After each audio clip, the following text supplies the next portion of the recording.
Welcome to the MarTech.org podcast. This episode was recorded live during the Spring 2024 MarTech Conference. Enjoy! Welcome to our coffee talk. Today we are going to be discussing how AI can enhance customer experience. And my name is Alicia Arnold. I am a career, I guess I'll call it, lifer in consulting and advertising, have seen the world of MarTech evolve from Excel sheets into AI, chat, natural language processing, all of the crazy stuff that we're here to talk about today. And I'd like to introduce you to my co-host, Mike Kaput. Thanks, Alicia. My name is Mike Kaput. I'm the Chief Content Officer at a company called Marketing AI Institute. We help marketers understand, pilot, and scale artificial intelligence. We've been doing that since way back in 2016 after we spun out of a marketing agency that our owner used to run and also that I used to work for. So kind of marketers who came to AI a fair amount of time ago and kind of are learning along the way with everyone else and teaching a few things that we learned. Excellent. And so for today's session, for anyone who feels comfortable just kind of like asking a question, participating, feel free to do so. If you'd rather use the chat function, you are welcome to use that as well. So we've got a poll that we started. So let us take a look. For those of you who may have joined us a minute or so ago, we put a poll up and you can access that by going to the bottom right-hand side of your screen. You'll see a grouping of 3 shapes. If you click on that, there is a poll that is up and running. I'm going to click into that now. And our question that we have for you, and this is a nice, easy one to get started because I'm guessing everybody is on some part of the journey since you're here with us today. Where is your company when it comes to that AI journey? So we have a couple of options there, and we can get those going. The poll is live. Mike, as folks are answering that, I would love to get your opinion on something.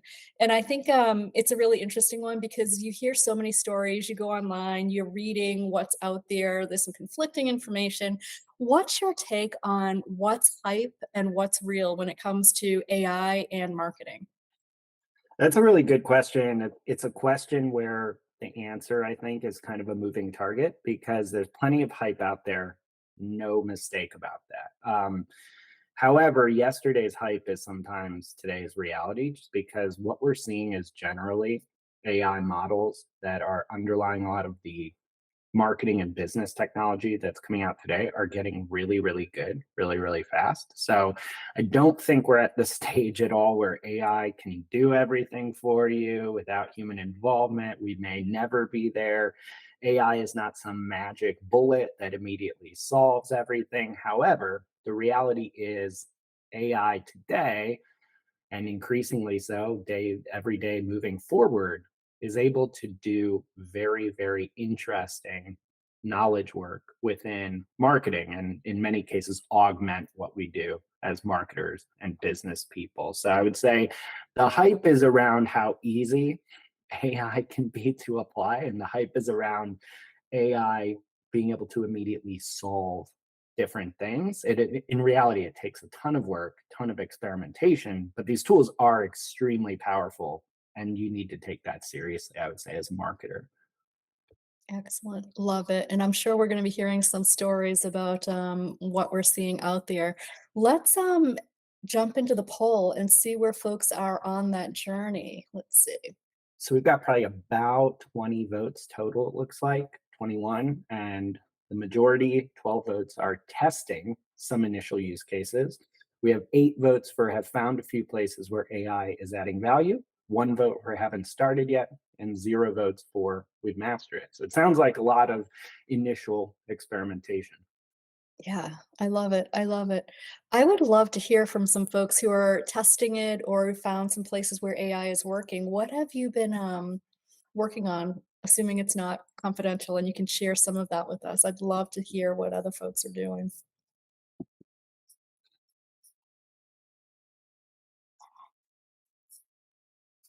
Oh, I think we've got is someone speaking? Michelle, I think, are you speaking? No?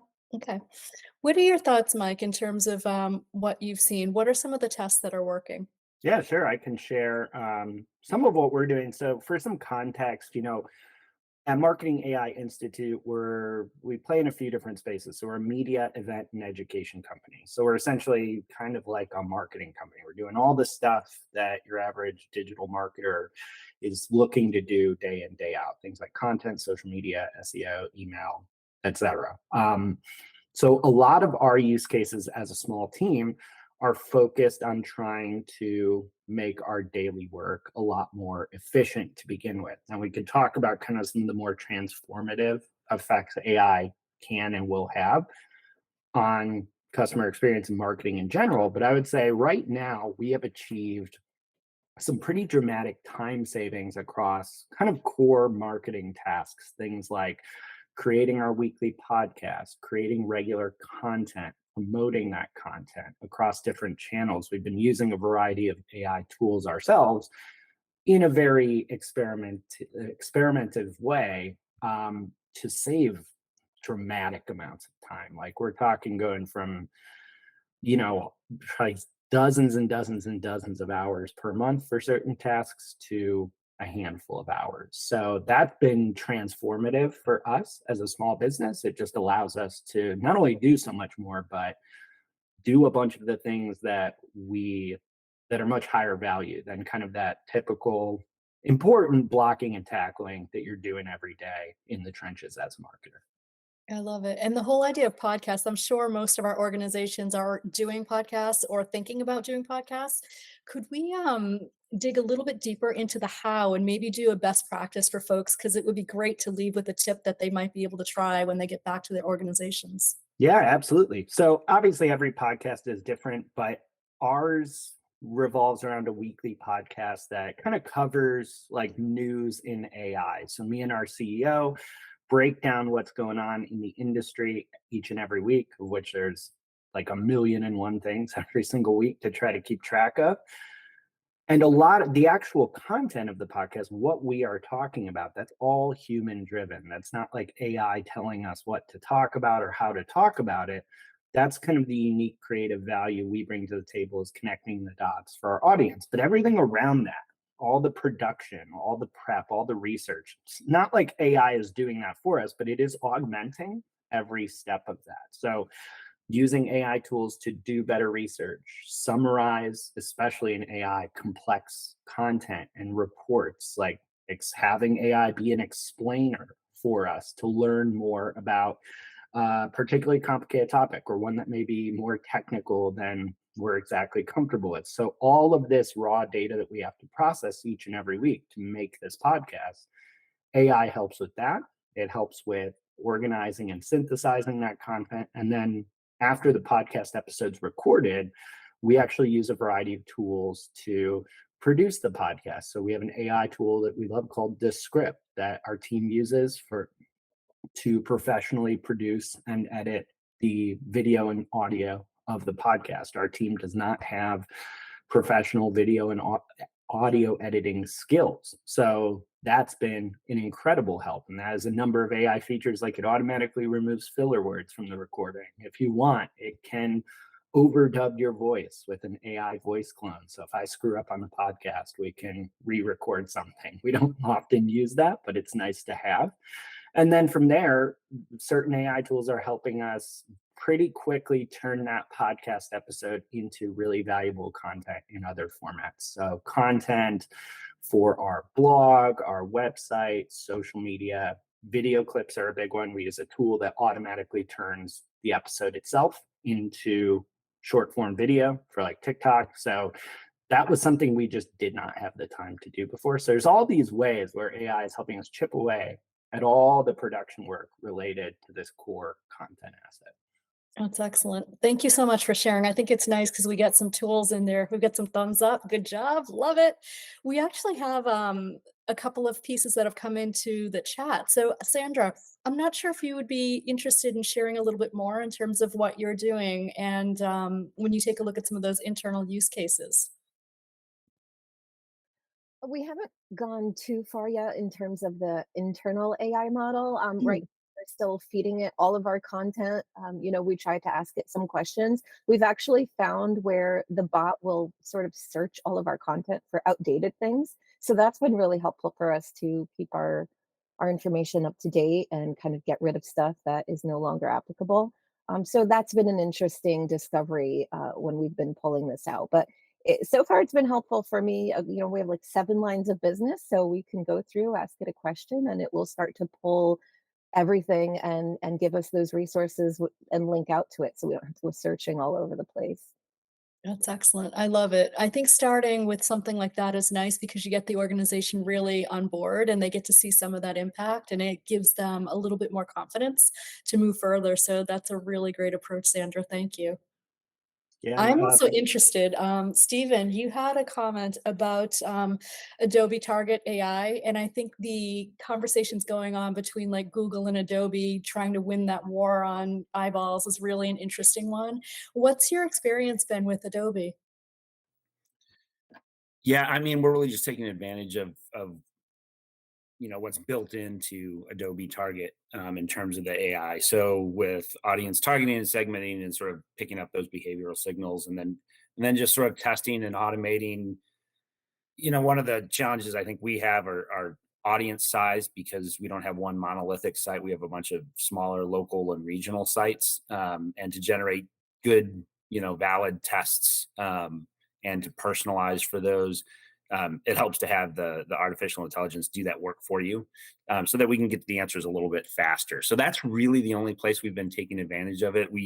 It sounds like maybe Adobe's got some more in store coming, and we'll hear maybe more at Summit or something like that. But that's what we've been doing so far, and just sort of testing it out. So it just seems like our testing goes a little bit quicker, and our results are a little bit stronger in that shorter period of time without having to go through the manual process and wait for the whole ABN testing to go through or something like that. So, That's great. Now, have you noticed, Stephen, that you've had to get folks to sharpen their skill sets? Has there been any switch in terms of absolutely. the Yeah. So skills? most of my job is getting everybody sort of onboarded into the Adobe Experience Cloud platform. That's the majority of my role here at Bear. So, and it takes a lot. So in fact, we sort of make them go through analytics before they go through optimization and personalization because it's really hard to do that if you don't understand sort of the data and the signals behind it. So yeah, there's a lot of upskilling in terms of that. Not in terms of using the tool so much. That's actually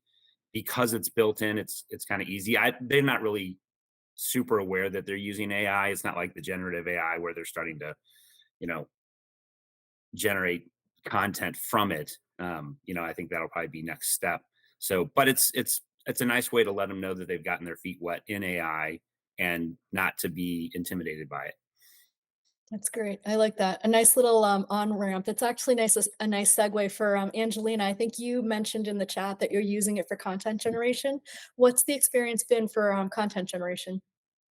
Yeah, so I'm using like in different fields in our company. For example, I'm doing SEO and I use IE for like, this link building content because it saves a lot of time. But like I don't like ChatGPT for this. I use like Jasper or Surfer SEO, but also you have to like proofread after. Mm. And in general, like these kind of texts are getting the position in top 10 of Google, like low volume keywords. So it's really cool because you just click some buttons, research some keywords, and you receive a nice high quality content that is readable and that get a positions, and also you have a backlink from the website. This is cool. And also, I know that in our company, we're using like ChatGPT for creating content for social media, but we have to proofread the content to be sure like the style and the information provided is correct. And also, one more with the content is to how our copywriters are working with AI to create a really high quality blog content, but you have to like chatting with both with AI to get the information you want to have. So But in general, yeah, it saves time, a lot of time, and you can provide a lot of content. Excellent, thank you. So I see folks are starting to put some questions into the chat. Is there anything that the team here is curious about that you'd like to discuss? Did you come in with any questions, burning questions or otherwise, that you want to make sure that you get answered? If there's anything like that, feel free to drop it in the chat and we'll be sure to cover that one as well. So Mike, after hearing some of the interesting pieces where people are starting to investigate and found some success. What are your thoughts? Where do you see this going? Yeah, that's a big question for sure. I think we are seeing, if you had asked me this a year ago, the first answer to every question was like getting people to actually care about this stuff. Like our company's been around since like 2016, and it's been an uphill battle for several years to get people to understand kind of, okay, like there's something here that you need to be paying attention to as a marketer. Obviously that changes once you see something like ChatGPT. So I think where we're going is we've hit the phase where people understand that this is in some way in their business or their marketing a core skill set and technology they need to be addressing and figuring out. I think where we're really going is kind of where we saw in that poll. People are experimenting at the moment, but where we've seen organizations not struggle, but really devote their time is like, okay, how can we actually be getting some of these use cases into deployment where they are creating extreme value for the business? Because there's plenty of low hanging fruit right now when it comes to some generative AI tools, but there's a lot of like practical obstacles to this technology, right? I mean, you have to deal with internal regulations, legal, data, privacy, all these big concerns that I think a lot of companies are struggling to figure out, us too. I mean, it's kind of a new frontier. But I think where we're going is you're going to probably this year start to see more success stories where people are like, okay, we finally got a handle on AI for a couple of really core use cases, and the results were pretty significant, would be my bet at least. Absolutely, absolutely. I love it. Why don't we do this? Let's go to the second poll because I feel like there are so many different areas that folks are experimenting with AI, from content to targeting, doing a little bit of personalization. Let's put that second poll up and get a sense of where we're going to be seeing some of this traction coming up. All right, let's see.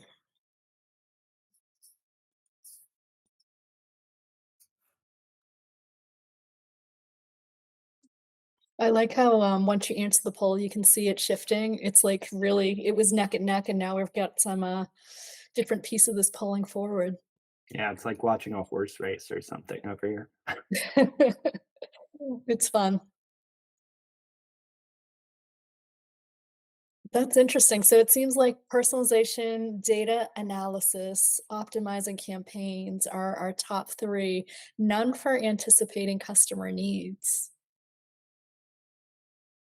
Great. All right. So as that poll is continuing, let's talk a little bit about that. So we've heard from some folks about content creation. The optimizing campaigns, I think is interesting. Are there folks out there who are doing any new types of endeavors when it comes to optimizing campaigns using AI?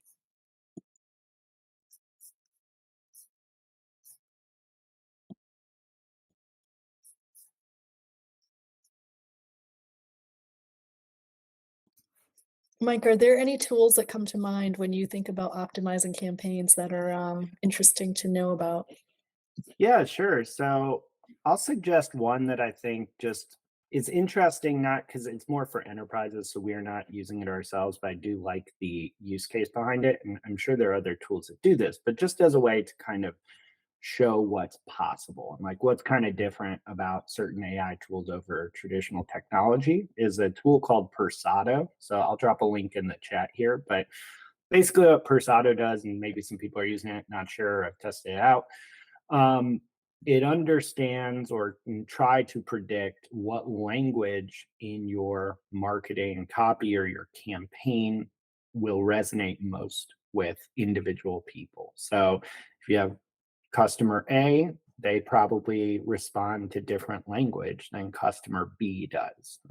Like for instance, Alicia, you might be motivated by language around more around achievement. I might be motivated more by language around I don't know, surprise or newness or something like that. So what Persado can do is start taking a single piece of content, copy or ad, and changing it in real time to people's different motivational preferences. So you're actually able to start personalizing campaigns and initiatives based on not only your offer, your brand language, and your unique relationship with customers, but also saying it in the way that they actually respond to. So I thought that's pretty cool and worth checking out.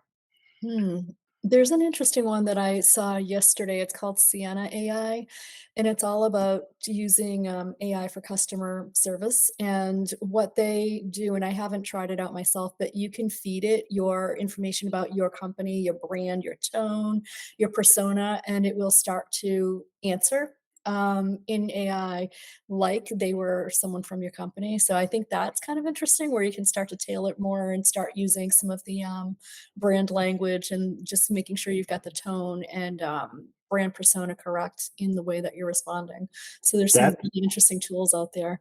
And that's a it's really good use case, and I want to actually just take a second, kind of double click on that because I haven't heard of that tool in particular, but I know a fair amount of people are using one tool or another to essentially do that, to like create virtual personas that you can converse with and understand better. And I think that's one of those areas where this is where kind of the excitement around AI comes in because you couldn't really do that before, right? Is have like a avatar, let's say, of an intelligent person that if you give it the right information can actually respond to you and challenge you to think better. So kind of thinking of these tools as I don't know, like a cognitive co-pilot in that sense, I think is really powerful, even if it's a little subtle. You could learn so much more, come up with so many better ideas probably if you're bouncing your ideas and talking in depth with some of these systems, as long as they're armed with kind of the right insights. Yep, I love it. There's just so much going on there in that space. As far as that customer service space, there are some really interesting ways that it's helping to alleviate fears or give people more information. I think, what are some of the ways that you're seeing it enter the market from a customer service perspective? Are there any stories that you would like to share in terms of helpful bot situations? So I can just share one kind of quick example to kick things off is like I was recently at a conference related to the destination marketing industry. So basically, tourism bureaus that promote cities, locations, states, whatever.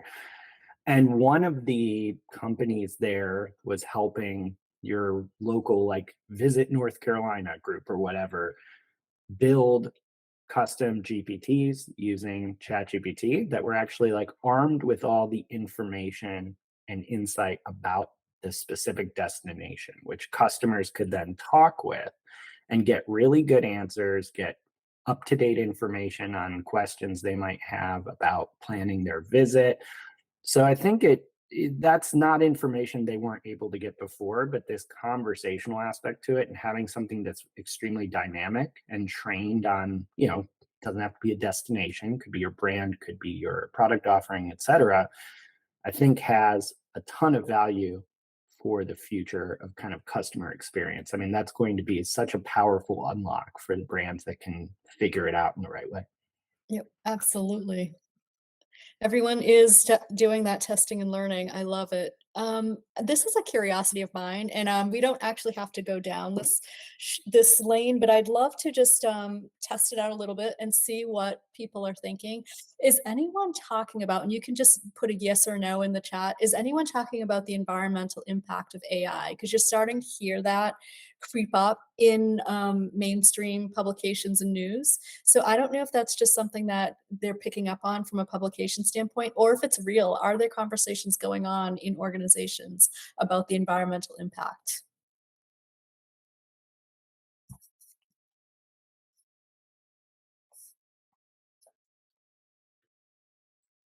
I think it's an interesting one because when we're talking to customers, we've got a couple of yeses, heavy water usage, right, about AI. There's been a little bit of pushback in terms of like, you have to find me the right use case so that we're not just kind of like scatter shooting and trying to figure things out and doing a lot of things that could potentially be wasteful. So I'm seeing it a little bit creep up. I don't think it's really mainstream, but it is one of the topics that you're hearing about a little bit. Marianne, what are you hearing out there? Sorry, I had to unmute. No worries. Basically, heavy water usage by some of the bigger companies um, has increased dramatically, especially on the West Coast, where they have water issues. They either have too much or they have too little, and so moving forward, it's a concern because there are more and more every day. As you know, there are more and more of these AI that's popping up, and so um, we had the issue before with Saudi Arabia, using all the water for the, I don't know, the wheat or, something that they fed their cows because they didn't have water there. Now we've got AI that's going to be using all the water. So at some point, you know, unless we can improve our desalinization methodology, we're going to have a problem. Now, for those on the West Coast, if they're near enough to the ocean, I think that's what they need to be concentrating on and get some of their engineers on that, because it's not like there's a taste issue, right, with desalinated water for corporate use. So somebody, who can do that kind of work really needs to get on that, and then we won't have to worry about it for AI. But I think it's an issue. But that's personal opinion. Yeah, so it's definitely out there. It's in the conversation. On the flip side, Stephen, you're going to give us an example from, I'm going to say it, buyer. I think that's the way you say it correctly. I'm not sure. You can let me know. What are your thoughts, Stephen? That's the way all the Germans say it. So I'm told that's the correct way. I still say bear. So yeah, no, actually, I think we just had a press release go out about this, that they're using some generative AI systems that have been trained by our agronomists and using some proprietary data just to benefit the farmers and the agronomic advisors and stuff to be more efficient, and I think address some of these environmental concerns over time. So I think you're going to see it on both sides, right? So there's always pros and cons to this stuff. But it'll be interesting. It'll certainly be part of the conversation. I love it. Thank you so much. I think this is probably a good time because we're starting to talk about what we're doing now, and then we're kind of like reaching into what the future might hold for us. Let's talk about predictions. Does anyone have predictions on what's to come? We can call it in the next year. If we want to be really, really forward thinking, let's call it 5 years, because I don't think we can go any further out. Stephen, thank you. You sent us a link. We'll definitely take a look at that. The predictions. Anyone have predictions? Mike, why don't you kick us off? Oh man, yeah. But even 5 years to me, it feels like it's going to be 100 years from now, just how fast things move. But broadly, some of the trends, don't quote me on any of the timelines here because they could happen much sooner or much later than we think. But kind of some of the trends that we're paying close attention to are, one, the immediate future, probably midway through this year is what we're hearing. We're getting GPT-5. So we're on GPT-4 right now. This will be a dramatic, my guess will be a dramatic step change up in the capabilities of general AI models. And every company that competes with OpenAI will presumably have its own GPT-5 class model. I don't even know, I can't even begin to know what that will look like, but I think it's going to be multiple, it's not going to be 30% better. You're talking like 300% better. So that alone is going to have an immediate and huge impact on a lot of things in the next 6 to 12 months.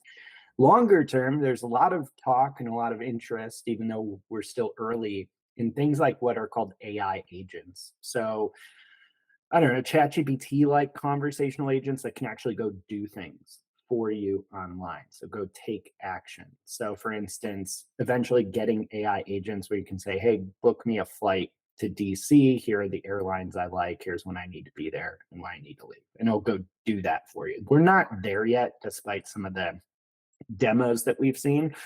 But 3 to 5 years from now, I would be pretty shocked if we didn't have some form of AI agents that are able to take some type of somewhat autonomous action for you. So you could imagine a future where we might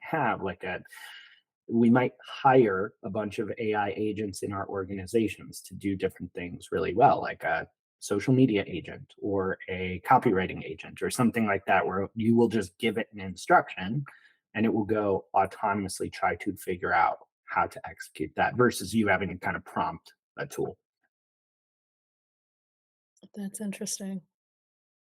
So what are your thoughts in terms of this group here with us? What are some of the things that they should be thinking out about, maybe some of the actions that they should be taking, considering where you feel this is going? What are some things that we could try?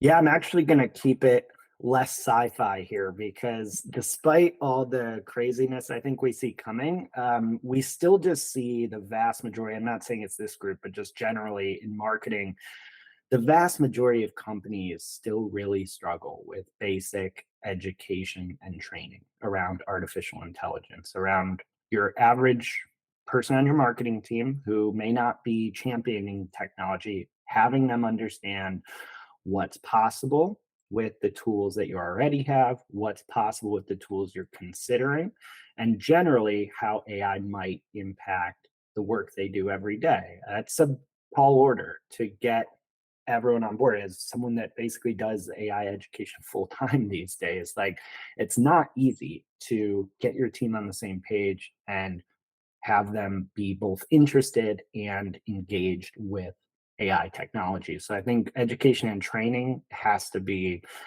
the first, second, and third priority for everyone, including us. We try to eat our own cooking as well. Like, it is very, very tough to get everyone aligned in the right direction and even just get them over the hump of understanding what's possible, but also not being afraid of the technology. There's a lot of like very real concerns and considerations out there about how this technology is going to impact a lot of things. So I would say that is my number one tip personally.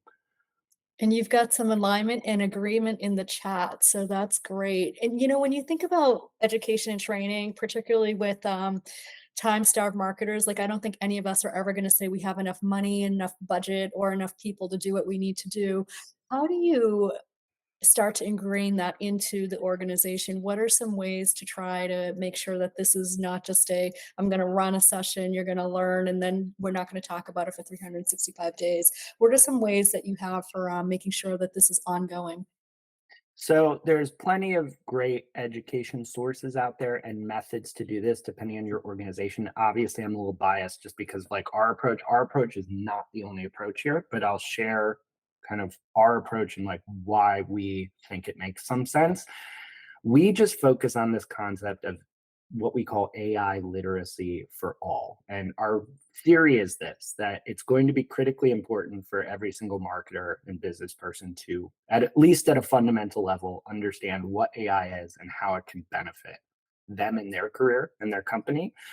But we're not experts on every single type of business, industry, or function of marketing. We cover a lot of it, but we're not able to go tell you for some hyper specific industry or business exactly how you should use AI. So I think educating your team to understand what it is and what their use cases are, and there's frameworks, we kind of teach to do that.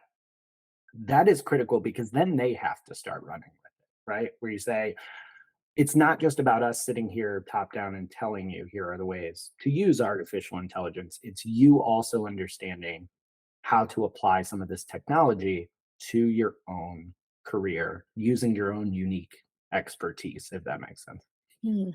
Yeah, so some of this is definitely self-guided. And I think what you're saying Yeah. is it's best if it's not like being pushed at people, but giving them a reason to try to be self-motivated and go out and find some of these pieces of information that are going to help them in their career now or in the future. Yeah. That's great. Excellent. So folks, any thoughts or questions? I'll just prompt you to put anything in the chat that you want to make sure that we cover off on. And we might be doing a great job going the gamut, so there may not be any big burning topics that anyone wants to discuss, but I'll just remind you to do that if there's anything that you'd like to discuss. I'm going to also, Mike, for you, give you that opportunity as well. Is there anything that you feel would be important for us with our time together to talk about? Yeah, so I think I'd be very curious about if anyone wants to share in the chat just as specific as you can get, if you're willing to share like the use cases you're trying to actually solve here, because I think those would be inspirational for the group. I do love in the chat here some of Nathan's predictions about where we're going. And there's one I wanted to hone in on actually here, which I think is interesting. He said, look, we're probably going to get real-time back and forth conversation similar to Pi, which is one of the AI assistants out there you can just talk to on your phone. You can literally call it and start having a conversation. Today, it's like talking over a walkie-talkie. He says we're going to get to this point where we have fluid conversations with these tools. And I think that's a subtle but really important point. And this is kind of an aspect of what I'm getting at with some of the other comments I've made. It's like, I think these tools are going to really change our behavior over time. It's going to be really interesting to see how both consumers and professionals, in marketing trying to engage with those consumers, start treating these tools in one way or another, just like really smart coworkers. So instead of you looking at this like a typical technology platform to learn, which you certainly do with the tools out there, I think these are just going to be an ever-present part of our everyday life where I'm going to literally just fire up an app on my phone or even push a button on my AirPods, whatever generation of those I have at this stage, and talk to machine intelligence, bounce ideas off it, share. We're already seeing this with AI tools and assistants that are what we would call like companion assistants. There's one called character.ai, which is like one of the most popular AI tools out there today in terms of regular monthly users. And it just lets you create AI companions to speak with back and forth. And I think we're going to get into this kind of weird future very quickly where people are just having conversations with their AI colleagues to achieve marketing and business goals. I love it. Nathan, I saw you pop up on the screen. Any input on that one? Yeah, is my audio okay? Yes, perfect. Yeah, I think that's great, Mike. I was real excited, more recently with the technology like Pi and you were talking about, and I think my biggest frustration is the the real time back and forth, like we Yeah. a conversation. Like right now we're talking and you're not going to interrupt me halfway through, even if I pause for a moment, and that's the way these things still are. And I think it's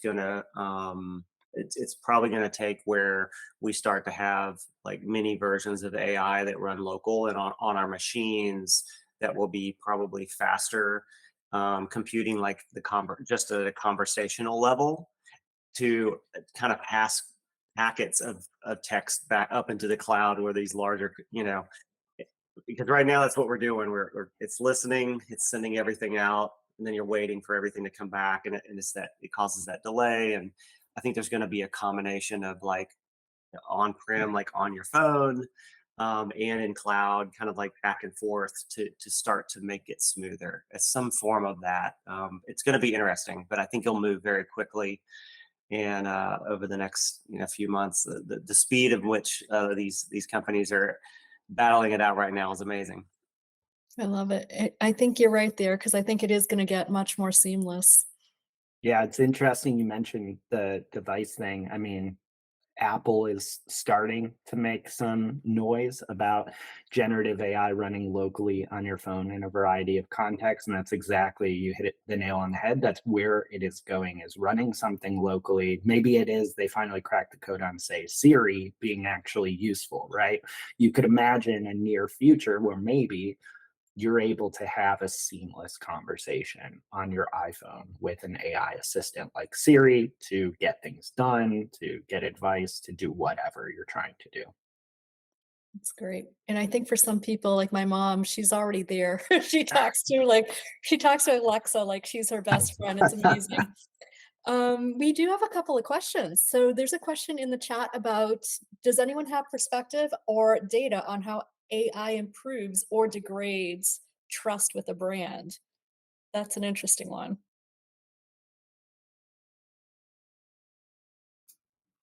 Any takers on that one? I would say it's interesting because, Michelle, I think in some cases, the AI that's being used isn't really talked about. So it's almost like transparent and people don't realize that it's out there. And I think you've got some companies kind of making big splashes into AI, but I don't know if there's anything from my perspective that really comes to mind about use cases and what it does with trust. One of my predictions, and this is kind of like we've had a lot of good predictions, I also believe that there's a prediction where in the next year there's going to be some breach of trust because of AI. And then I think that's where things are going to start to get pretty serious. But I think right now, with the experimentation that folks are doing, it's a little bit below the line. And the big players that are out there doing things with AI, they're doing it almost at the superficial level where there isn't a ton of impact to customers yet. So I don't know. I think it's a really interesting question, and we're going to have to keep our eye on the space to see where that one evolves to. But it really is an interesting one when it comes to AI and trust. There's also a question about that, about social media tools.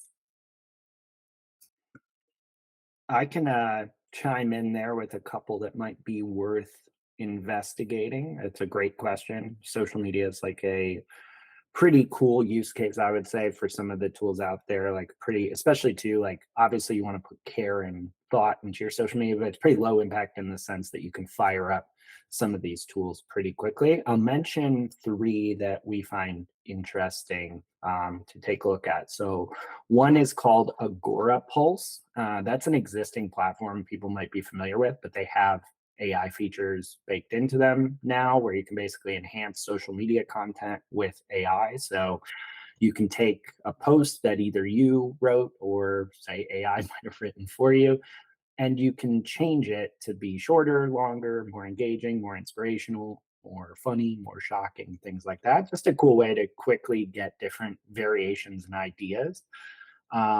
There's a tool called Lately.ai that you can just drop in links to existing content like a blog post, and it will automatically start generating social shares for you from that. So like a list of ones that a human can just go through and kind of say, okay, I like those few, let's riff on those, let's spin off some ideas there, let's reject the others. So just kind of an ideation tool for quickly getting to a lot of social media posts pretty quick. And then another one that we use and find super helpful is called Opus Clip, and that automatically splits up long form video into those short form video clips that I mentioned for like TikTok, Reels, and things like that. We found that extremely helpful because it also like auto captions and a bunch of other stuff that's super, super useful. That's great. I love all the different tools. So if you haven't been able to capture all the different tools we've talked about, feel free to come back and look at the recording because there's some really great ones out there. There was a build on that question, Mike. Are there any recommendations for AI tools that can take the content and put it into different formats, such as audio or other? That's a great question. It's something we've kind of been exploring a little bit. I don't know if there are plenty of tools that will take like scripts and turn them into deep fake voices, I guess, so digital voices and voice clones. You could use something like a couple that are interesting are 11 Labs and HeyGen. Those are more for kind of creating like a deep fake of yourself or your voice, but you could use it for that. I actually noticed the other day that we use HubSpot, for instance, for everything on our website. they added a feature where I have not experimented with yet, where it will turn the blog post you just published into an audio clip. So I assume that's a feature that might be starting to come to a lot of different like CMS platforms. I had been unaware of it. Maybe it was out and I just missed it, but that's pretty interesting. A lot of these platforms are incorporating a lot of the features we're talking about. So I always like have to remind myself, okay, I need to go back and look at what HubSpot still has. Cause like, I'm in there every day, but I'm not seriously every few weeks auditing our platform usually, and I probably should be. So It's excellent. Yeah, you're getting props on that one. And it really brings up an interesting point. I was at a conference not too long ago, and there are all these new companies, like companies you've never heard of with names that you're like, I don't even know how to like say it or spell it or put it together. And there's so much new technology coming out, new platforms for AI. But I think it's just a reminder to say, all of those platforms that you are currently using, Salesforce, HubSpots of the world, whatever it might be, they're all experimenting in AI as well. So it might be good to reach out to your reps and get an understanding of what's new, because rather than investing in a new tool, you might be able to do some of these things with the tools and technologies that you already have in house. yeah, that's a great point. That would be literally like my first piece of advice as you're exploring tools, because so many platforms are moving so fast to incorporate things. Excellent. Sorry, I did see, and Nathan, correct me if I'm wrong, I think you had your hand up at one point, but if that's not relevant, just let me know if you want to chime in, or just want to make sure we don't miss you. Oh yeah, I love the comments that you had from with Michelle and Keisha's questions, and I wanted to kind of comment on that too. I think with the trust piece, I think it's, you can be really transparent that you're using AI, or if you're using it correctly, and there's human intervention, and you rewrite or make sure it feels the content feels realistic and doesn't have any weird hallucinations or something in it. I think there can be that trust there. And then the other thing is like making sure you bring in like brand and voice from who you're speaking from. You guys talked about it earlier, like personas. I think that's critical. I typically will work with building GPTs specifically around personas for brands, and will sometimes rewrite anything from other content I do and run it through that, and then still make edits to it before any type of publishing. So it always has a little bit of a tone and voice to it. If you're using whether it's blog writing, content writing, or just small text for marketing purposes. And then the other thing was like, you were talking about all those apps that Keisha had about hashtags and captions and stuff for social media. I mean, really, just being very open with even something like GPT plus, and just talking to it about, here's a draft post that I'm planning on doing. I'm planning on pushing it out on LinkedIn, and just saying like, include hashtags and add a caption, or but kind of give it the insight of like, this is where I want to go, get it started, and give it some background and put enough details in it. And usually you don't always have to have another app. You can just Oh, you just went on mute, Nathan. must have hit it with my trackpad, but you get some great content there, and from just putting those prompts in, and it will give you a lot of, let it know the platform that you're going to push it out on, and it usually comes back with some great examples. Excellent. Good feedback. I love it. I love the ability to learn from one another on this call. So thank you so much for sharing and asking the questions. Mike, we are coming up on time. So I'm going to give you the opportunity to share some closing remarks for the group.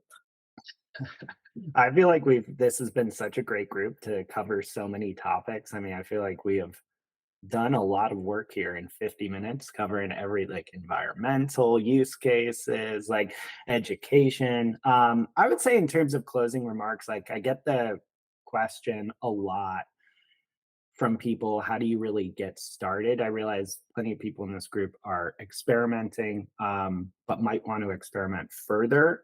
Might just to kind of speak to that, in case that is somewhere you're thinking about, like, hey, I've kind of messed around with some of these tools a little bit, but I haven't really done a deep dive.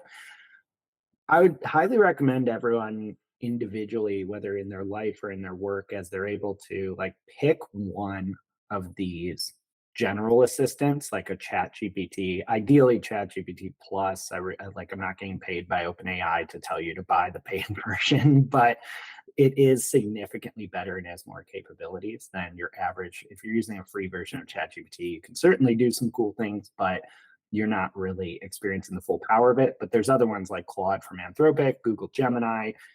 Take one of these and literally make it your co-pilot throughout the day. Like, just challenge yourself anytime you're tasked with something, again, within reason of your company's rules and things, but in your personal life too.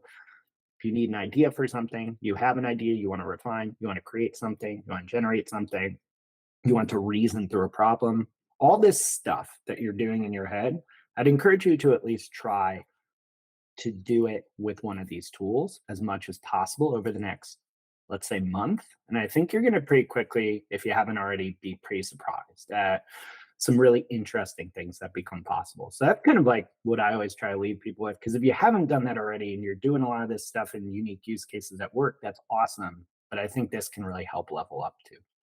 I love that. That is a great suggestion, Mike. And I'll add another tool out there. Perplexity AI is another good one.